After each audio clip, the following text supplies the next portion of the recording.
ગુજરાતમાં ખેડૂતોના પ્રશ્નોને વાચા આપવા અને તેમની વેદના સાંભળવા માટે કોંગ્રેસ પક્ષ દ્વારા ખેડૂત આક્રોશ યાત્રાનું આયોજન કરવામાં આવ્યું છે। સોમનાથથી દ્વારકા સુધી ખેડૂતોના સમર્થનમાં કોંગ્રેસ દ્વારા ટ્રેક્ટર રેલીનું આયોજન કરવામાં આવ્યું છે। ત્યારે સોમનાથ બાયપાસ રોડ પર ખાનગી પાર્ટી પ્લોટ ખાતે ટ્રેક્ટર રેલી પહેલા સભા યોજવામાં આવી હતી, જેમાં અમિત ચાવડા, પાલ આંબલિયા, હીરા જોટવા, લલિત વસોયા, વિમલ ચુડાસમા, ચંદ્રિકા ચુડાસમા, પૂજા વંશ સહિતનાઓ હાજર રહ્યા હતા। આ યાત્રા સોમનાથથી શરૂ થઈને સૌરાષ્ટ્રના 10 જિલ્લાઓમાં ફરશે અને 13 નવેમ્બરે દ્વારકા ખાતે તેનું સમાપન થશે। રાજ્યની તિજોરી ઉપર માત્ર 5-25 સરકારના માનીતા ઉદ્યોગપતિઓનો જ અધિકાર નથી। જો તમે ઉદ્યોગપતિઓના 25 લાખ કરોડ રાઇટ ઓફ કે માફ કરી શકતા હો તો ગુજરાતના 56 લાખ ખેડૂત પરિવારોનું ટોટલ દેવું છે એ માત્ર 96,000 કરોડનું જ દેવું છે। તો આ શું કામ જો ઉદ્યોગપતિઓના 25 લાખ કરોડ માફ થાય તો ખેડૂતોના માત્ર 96,000 કરોડ માફ કેમ નહીં? આ વાત સાથે ખેડૂતોનું દેવું માફ કરો અને પાક જે છે પાક વીમા યોજના એ ફરીથી ચાલુ કરો। આ માંગ સાથે આજે કિસાની આક્રોશ યાત્રાની શરૂઆત કરવા જઈ રહ્યા છીએ। ગુજરાત પ્રદેશ કોંગ્રેસ ઉપાધ્યાય હીરા જોટવાએ ખેડૂતોને અપીલ કરી છે। સોમનાથથી દ્વારકા કોંગ્રેસ દ્વારા રેલી નીકાળવામાં આવશે। ખેડૂતોના સમર્થનમાં રેલીમાં જોડાવા માટે અપીલ કરવામાં આવી। ખેડૂતોનું દેવું માફ કરવા માટે, ખેડૂતોના MSP ટેકાના ભાવ માટે અને કમોસમી વરસાદ થયો એમનું સંપૂર્ણ વળતર ચૂકવવા માટેની માંગ સાથે આપ સૌ 18 વર્ણને આ અપીલ કરું છું કે આપ સૌ એમને સમર્થન કરવા માટે આ સાંજની 6 વાગ્યાની સભામાં પધારો એવી વિનંતી સાથે જય જવાન, જય કિસાન। સુરેન્દ્રનગરમાં પાટડીના રણમાં માવઠાથી ભારે નુકસાન પહોંચ્યું છે। અગરિયાઓની મહેનત પર માવઠાનું પાણી ફરી વળ્યું છે। માવઠાના કારણે અગરિયાઓના ઝૂંપડા, સોલાર પેનલો અને પંપ સહિતનો માલ સામાન પાણીમાં ગરકાવ થયો છે। તેમજ પાણી ભરાઈ જતા મીઠાનું ઉત્પાદન ઓછું થવાની શક્યતા છે। ત્યારે સરકાર નુકસાનનું વળતર ચૂકવે તેવી અગરિયાઓ દ્વારા માંગ કરવામાં આવી।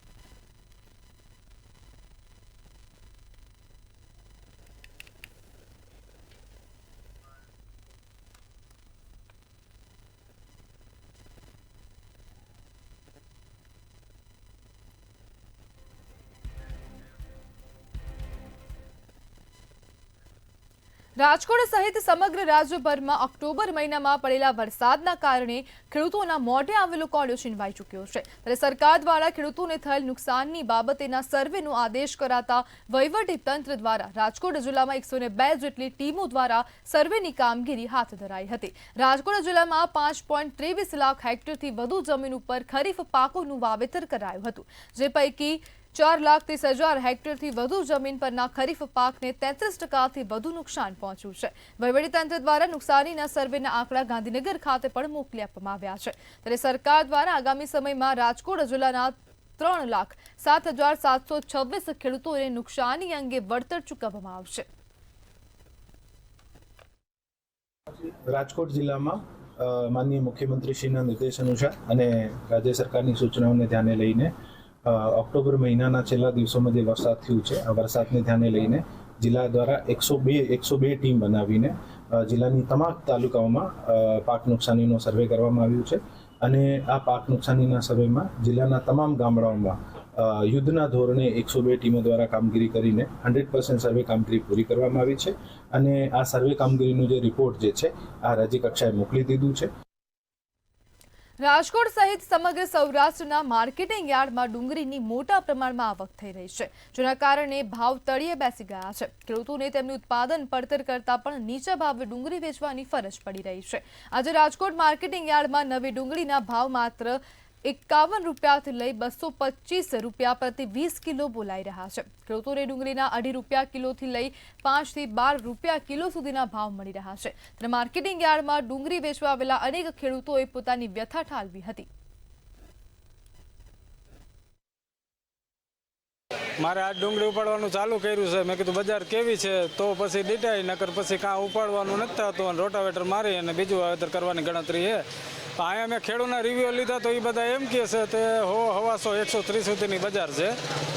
તો એમાં તો કાંઈ પોસાય એવું છે ને. એમાં તો 20 રૂપિયા ભાડું દઉં, 15 રૂપિયાની પીસી દઉં, દીઠવાની મજૂરી દઉં, 400-450 રૂપિયા રોજ દઉં, તો 4-5 પીસીએ તો એમાં કાંઈ પોસાય એવું છે નહીં. અમે ડુંગળી લઈને આવ્યા હતા સાહેબ, 130 કટ્ટા ડુંગળી લાવ્યો તો 135 રૂપિયાનો મારો ભાવ આવ્યો. અત્યારે તમે જો ખર્ચાના અમારે નથી થતા.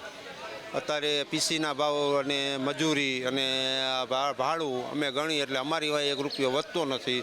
4 મહિનાની મહેનત અમારી હાવ અફર ગઈ. એક અમને ગાંઠની હવે મારે 15-20 વીઘાની ડુંગળી છે, એ ડુંગળીને હવે અમારે ઘરે જઈને રોટાવેટર મારી દેવું છે. હવે આમાં ઉપાડવાની થતી નથી. હવે ઉપાડી તો અત્યારે શું મજૂરીના ખર્ચાના અત્યારે નથી થતા. તો હવે એના કરતાં ઉપાડવી ન હારી. હવે એના કરતાં તો શિયાળુ પાક બીજો કાંઈક વાવી દે. ભાવનગરના મહુવા માર્કેટિંગ યાર્ડમાં મગફળીની આવક બંધ કરવામાં આવી છે. મહુવા માર્કેટિંગ યાર્ડ ખાતે ખેડૂતોને મગફળીના ભાવ પણ સારા મળી રહ્યા છે, જેથી મગફળીની આવકમાં પણ સતત વધારો નોંધાઈ રહ્યો છે. ત્યારે હાલ માર્કેટિંગ યાર્ડમાં મગફળીની આવક વધુ થઈ જતા મગફળીની આવક બંધ રહેશે. આ અંગે યાર્ડના સેક્રેટરી વિશાલ પાંચાણી દ્વારા ખેડૂતો, કમિશન એજન્ટ, વેપારીઓને માહિતી આપવામાં આવી છે. 9 નવેમ્બરના રોજથી ફરી મગફળીની આવક શરૂ કરવામાં આવશે. આજ રોજ અંદાજિત 18,000 ગુણી મગફળીની આવક થયેલ છે, તેમજ અગાઉની પેન્ડિંગ 17,000, આમ કુલ મળીને 35,000 ગુણીનું જાહેર હરાજીથી વેચાણ કરવાનું બાકી હોય. તેથી આગામી 2 દિવસ માટે મગફળીની આવક સદંતર બંધ કરવામાં આવેલ છે. હવે નવી આવક આગામી રવિવાર તારીખ 9 ને સાંજે 4 કલાકથી લેવામાં આવશે. અને ખેડૂત ભાઈઓની મગફળીની હરાજીનું કામકાજ હાલમાં શરૂ છે. ખેડૂત ભાઈઓને 700 થી લઈને 1151 રૂપિયા સુધીના ભાવ મળી રહ્યા છે. સારી મગફળી 1200 રૂપિયા સુધી પણ વેચાઈ રહી છે. કચ્છના પુનરાજપર ગામે નાયબ મુખ્યમંત્રી હર્ષ સંઘવીએ મુલાકાત કરી હતી, જ્યાં ભારત માતા કી જય નારા સાથે કચ્છી પાઘડીથી તેમનું સ્વાગત કરવામાં આવ્યું હતું. અહીં ગ્રામજનો સાથે શિક્ષણ, આરોગ્ય સહિત 40 મુદ્દાઓ પર ચર્ચા કરી રિપોર્ટ તૈયાર થશે. નાયબ મુખ્યમંત્રીએ સરહદી ગામડાઓને દેશના રક્ષક ગણાવી દેશભક્તિના વંદન કર્યા. સાથે જ પુનરાજપર ગામને દેશનું પ્રથમ ગામ અને ગુજરાતનું પ્રવેશ દ્વાર ગણાવીને નાયબ મુખ્યમંત્રીએ ઉમેર્યું કે ગામની વસ્તી ભલે ઓછી હોય પણ દુશ્મન સામે લડવાની શક્તિ અપાર છે.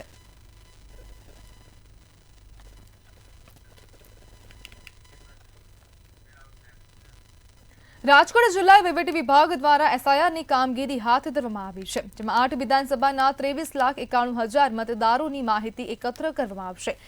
1 મહિનામાં આ કામગીરી પૂર્ણ કરવામાં આવશે. બીએલઓ દ્વારા મતદારોના ઘરે ઘરે જઈને ફોર્મ વિતરણ કરવાની શરૂઆત કરાઈ છે. 4/11/25 થી લઈને 4/12/2025 સુધી, મતલબ કે 1 મહિના સુધી આજે 4 થી 7 તારીખ વચ્ચે જે ઇન્યુમરેશન ફોર્મ ઘરે ઘરે જઈને બીએલઓ દ્વારા આપવામાં આવ્યા છે, આ ઇન્યુમરેશન ફોર્મમાં મતદારે પોતાની એન્ટ્રી કરવાની છે. તમે જોશો કે આના ફોર્મના સૌથી ટોપ ઉપર બીએલઓ નો મોબાઈલ નંબર લખ્યા છે. તો જેમ જેમ આપ પોતાની વિગતો ભરી દો છો અથવા લિંકેજ કરી દો છો તો બીએલઓ ને જાણ કરવાની રહે. બીએલઓ આપના ઘરે આવીને ફોર્મ કલેક્ટ કરી લેશે. રાજકોટમાં કરોડોની પ્રતિબંધિત એમ્બર ગ્રીસ ઝડપાઈ છે. ₹2.97 કરોડની એમ્બર ગ્રીસ સાથે 3 શખ્સોને ઝડપી કાર્યવાહી કરવામાં આવી છે. શહેર એસઓજી દ્વારા 3 શખ્સોની ધરપકડ કરવામાં આવી છે. આરોપીઓ એમ્બર ગ્રીસના ગ્રાહક શોધવા આવ્યા હતા અને એસઓજીએ બાતમીના આધારે શાસ્ત્રી મેદાન સામેથી આરોપીને દબોચી પાડ્યા છે. સમગ્ર મામલે વધુ તપાસ વન વિભાગને સોંપવામાં આવી છે.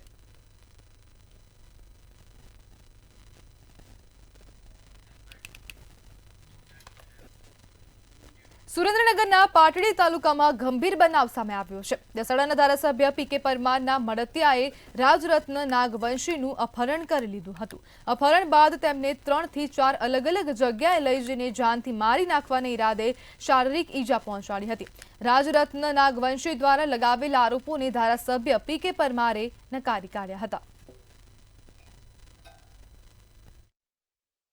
દસાડાના ધારાસભ્ય દ્વારા એક ફોટો બાબા સાહેબનો આપવામાં આવ્યો હતો, પ્રદ્યુમન વાઘા સાહેબને, અને એમાં બાબા સાહેબના નામની જગ્યાએ એમનું નામ લખ્યું અને એમાં મેં એમને જાણ કરી હતી. એટલે એમાં વધારે આક્રોશિત થઈ ગયા હતા, ગુસ્સે થઈ ગયા હતા, મને અપશબ્દ પણ બોલ્યા હતા. જે તમામ લોકોને સોશિયલ મીડિયામાં જાહેરાત છે બુદ્ધિસ્ટો દ્વારા કે એમને સાહેબ દ્વારા ધારાસભ્ય દ્વારા માફી માંગવામાં આવે. એમના ત્યાં એમના માણસો મોકલેલા જે લુખા તત્વો રહ્યા એ લોકોએ બીજા જે અમારી પહેલાં જે આવ્યા હતા એ લોકોને માર્યા, અમારો પીછો કરીને અમને પણ માર્યા. અને કાર્યકર્તાને કથિત રીતે જે જાણવા મળ્યું છે પ્રમાણેનું અપહરણ કરી અને એને ખૂબ ખરાબ રીતે માર મારવામાં આવ્યો છે. સમગ્ર ઘટના વિશે કોઈના ઉપર આક્ષેપ કરતા પહેલાં આની તટસ્થ ન્યાયિક જાંચ થવી જોઈએ, તપાસ થવી જોઈએ. જે વિડીયો મેં જોયો, વિડીયોની અંદર પોલીસની ગાડી એ વ્યક્તિને હોસ્પિટલ પહોંચાડે છે. એનો મતલબ કે પોલીસના સંજ્ઞાનમાં સમગ્ર ઘટના છે. તેમ છતાં એટલે આ બાબતમાં પોલીસે આગળ આવી અને જે કંઈ ન્યાયોચિત હોય એ કાર્યવાહી ચોક્કસથી કરવી જોઈએ. સમાજ વચ્ચે વૈનમેનિષ્ય ઊભું કરીને રાજનીતિ કરવાનો જે એમનો ભાવ છે એ ખરેખર ખોટો છે. એમને પણ હું વિનંતી કરું છું કે તમે ચોક્કસ રાજનીતિ કરો, તમારા કામથી કરો, પરંતુ સમાજ વચ્ચે ભાગલા પાડવા અને રાજ કરો એ તમારી નીતિ છે, એ બરાબર નથી. એને પણ હું નિંદા કરું છું. એને જે ખાસ કરી અમારા સમાજ ભવન માટે જે વિષય કર્યો છે, અમારા સમાજના પ્રતિષ્ઠિત આગેવાનો માટે જે વિષય કર્યો છે એ ખરેખર દુર્ભાગ્યપૂર્ણ છે. સુરેન્દ્રનગર લીંબડી અમદાવાદ હાઈવે પર ડીઝલ ચોરી ઝડપાઈ છે. હાઈવે પર ટેન્કરમાંથી પેટ્રોલ ડીઝલની ચોરી કરવામાં આવતી હતી. કટારિયા ગામ નજીક હોટલના કમ્પાઉન્ડમાં ચોરી થતી હતી ત્યારે પેટ્રોલ ડીઝલની ચોરી કરતા 6 શખ્સ ઝડપાયા હતા. પેટ્રોલ ડીઝલ વાહન સહિત કરોડોના મુદ્દા માલ કબજે કરવામાં આવ્યા છે. આરોપીઓ રંગે હાથ ટેન્કરમાંથી ચોરી કરતા ઝડપાયા ત્યારે આ મામલે પોલીસે કાર્યવાહી હાથ ધરી છે.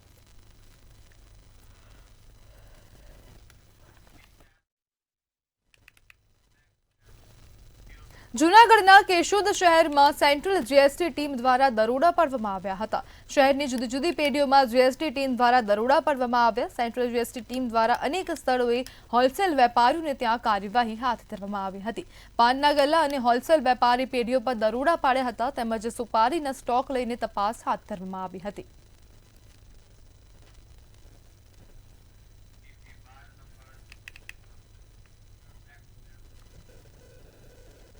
રાજકોટ અમદાવાદ હાઈવે પર કુવાડવા નજીક આવેલ કૃષ્ણા વોટર પાર્કના માલિક સામે ફરિયાદ નોંધાઈ છે. વોટર પાર્કના માલિકના ભત્રીજાના મેનેજરે જ આ ફરિયાદ કરી છે. કુવાડવા ગામમાં રહેતા મૂળ મહારાષ્ટ્રના વતની કુંદન ગાયકવાડે કુવાડવા પોલીસ સ્ટેશનમાં કૃષ્ણા વોટર પાર્કના માલિક હરિ કણસાગરા, નિલેશ માથુર, ગોપી અને છગનભાઈ નામના લોકો વિરુદ્ધ મારામારી ધમકી આપતા હોવાની ફરિયાદ નોંધાઈ છે. વોટર પાર્કમાં હરિ કણસાગરાનો ભત્રીજો જય કણસાગરા હર્બ એલિમેન્ટ્સ નેચરોસ્યુટિકલ નામની કંપની ચલાવે છે. ત્યારે કંપનીના મેનેજરને વોટર પાર્કના માલિક હરિ કણસાગરા સહિત 4 લોકોએ ટીકાપાટુનો માર માર્યો હોવાનો આરોપ કરવામાં આવ્યો છે. તેમજ માર મારી કંપની ખાલી કરવા ધમકી આપ્યાનો પણ આરોપ કરાયો છે.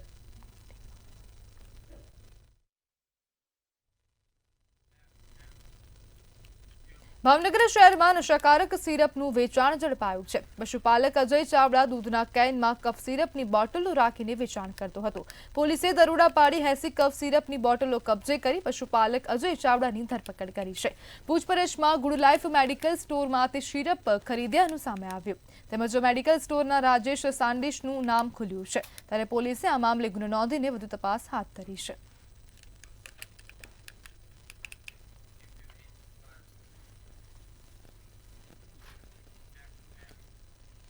ભાવનગર શહેરમાં બાળકને ત્યજવી દંપતી ફરાર થયું હતું. ઘોઘા રોડ વિસ્તારની આદિત્યના સામે આવી છે.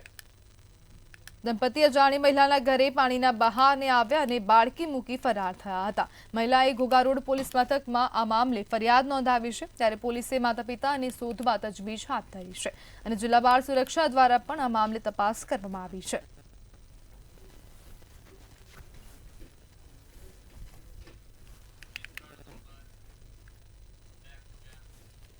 પૂર્વ કચ્છના વાગડ પંથકમાં મોતની સવારીનો વિડીયો સામે આવ્યો છે. વાગડ પંથકમાં કાયદો અને વ્યવસ્થાના લીરે લીરા ઉડ્યા હતા. ભચાઉના કંથકોટ માર્ગ પર મોતની સવારી જોવા મળી હતી. વાગડ પંથકમાં બેરોકટોક ખાનગી વાહનો ચાલી રહ્યા છે તેમજ ઓવરલોડ સવારી ભરી તગડી કમાણી કરાતાના આક્ષેપ પણ કરવામાં આવ્યા છે. ત્યારે સવાલ એ થાય છે કે આ મોતની સવારીથી ક્યારેક મોટી દુર્ઘટના સર્જાશે અને નિર્દોષ લોકોના ભોગ લેવાશે તો જવાબદાર કોણ?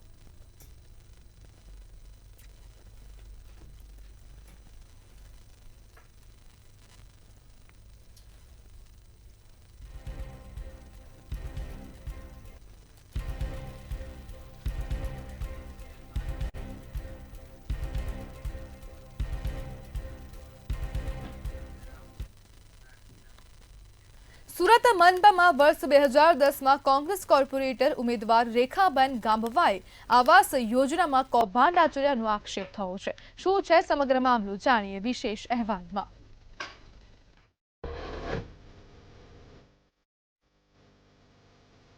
કહી શકાય કે સમગ્ર ઘટના જે છે તે અમરોલી વિસ્તારના છાપાવાટા વિસ્તારમાં જે તમને સીધા હું દ્રશ્ય બતાવીશ છે.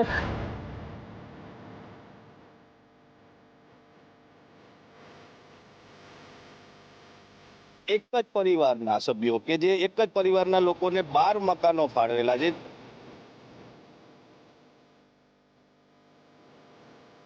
શાસનમાં કોઈ પણ અધિકારીઓ જોડે, મંત્રીઓ જોડે ઘરો ધરાવતા હોય તો જ શક્ય છે, બાકી તો આ શક્ય છે જ નહીં.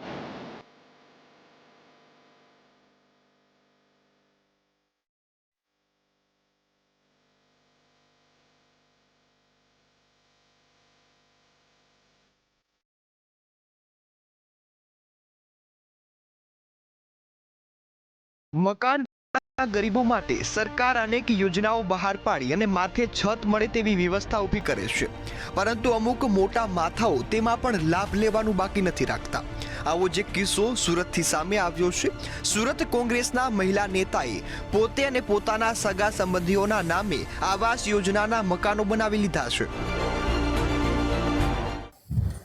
एफ में जो कौन कौन यहाँ रहता है? जब भी हम 306 में कौन रहता है?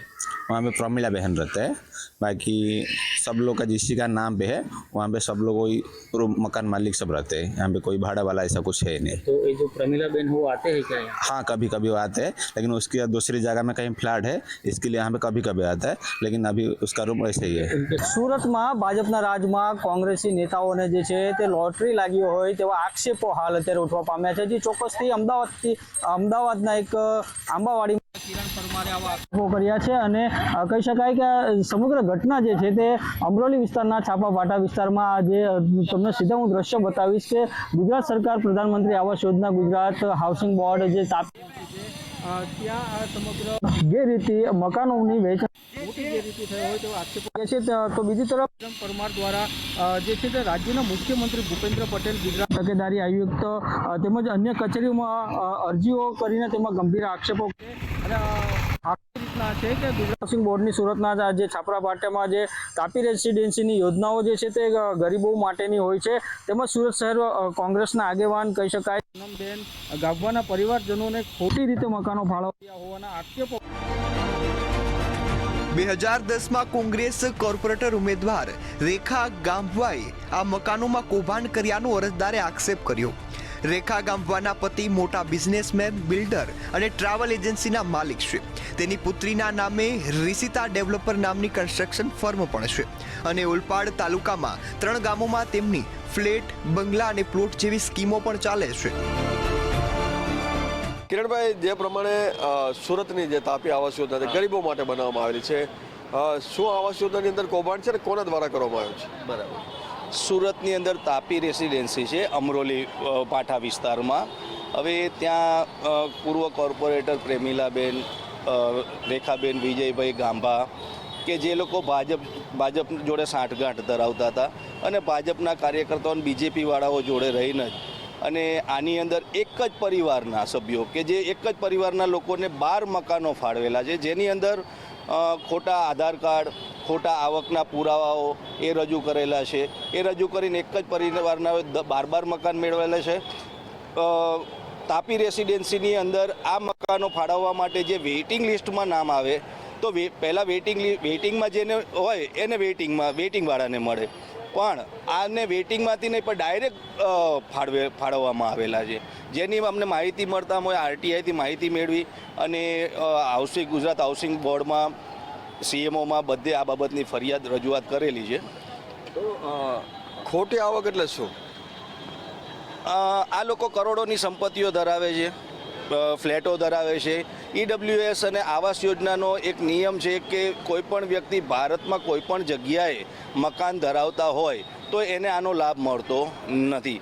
તેમ છતાં કરોડોની સંપત્તિ ધરાવતા વૈભવી ફ્લેટો ધરાવતા હોવા છતાં ઈડબ્લ્યુએસ આવાસ યોજનાની અંદર એક જ પરિવારના 10 થી 12 મકાનો આ લોકોએ મેળવેલા છે ખોટી રીતે, ગેરરીતિ આચરીને. તમે જે પ્રમાણે વેસુના ફ્લેટની વાત કરી, આના સિવાય બીજા ઘણા બિઝનેસ છે, પરંતુ આવાસ યોજનાની અંદર 3 લાખની લિમિટેશન આવેલી છે. તો વેસુની અંદર પ્લોટ અને 3 લાખનો આવકનો દાખલો કેવી રીતે આવ્યો છે? હવે એ તો આ સરકારની અંદર એમની જો સાંઠગાંઠ હોય, બીજેપીના ધારા કોઈ પણ શાસનમાં કોઈ પણ અધિકારીઓ જોડે, મંત્રીઓ જોડે ઘરોબો ધરાવતા હોય તો જ શક્ય છે, બાકી તો આ શક્ય છે જ નહીં. આટલી આવક સિવાય પણ ઘણા વેપાર અને ઓફિસ મકાનો રેખા અને તેના પતિ પાસે છે. તેમ છતાં રેખા ગામવાએ ગરીબોના મકાનો પચાવી પાડ્યાનો આરોપ લાગ્યો છે. સાથે જ મુખ્યમંત્રી સુધી ફરિયાદ પણ પહોંચી છે. સુરતથી અક્ષય મકવાણા અને અમદાવાદથી મેહુલ દુધરેજિયાનો સંયુક્ત રિપોર્ટ, મંતવ્ય ન્યૂઝ.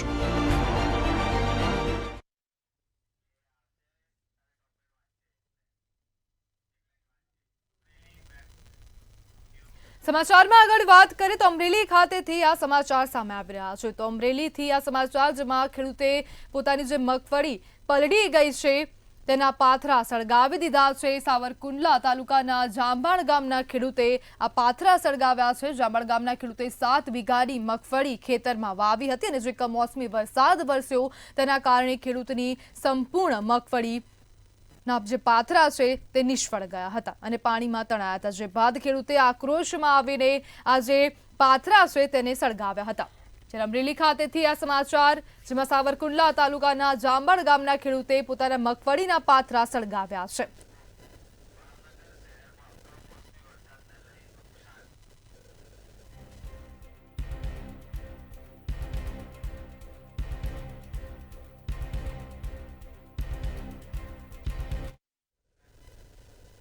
ભાવનગર જિલ્લામાં કમોસમી વરસાદના કારણે ખેડૂતોને મોટા પાયે નુકસાન થયું છે અને જે નુકસાન થયું છે તે લઈને હવે સરકારને આવેદનપત્ર આપવામાં આવ્યું છે અને નુકસાન અંગે સરકારને આવેદનપત્ર આપવામાં આવ્યું છે. જ્યારે ખેડૂતોએ હવે આવેદનપત્ર આપ્યું. જેસર તાલુકામાં માવઠાને કારણે ખેડૂતોને પાકમાં નુકસાન થયું છે. જ્યારે ખેડૂતોના મોંમાં આવેલો કોળિયો કુદરતે છીનવી લીધો છે. ત્યારે પશુપાલકોને પણ ભારે નુકસાન થયું. વરસાદને લઈ ખેત મજૂરોને રોજગારીમાં મુશ્કેલી પડી રહી છે.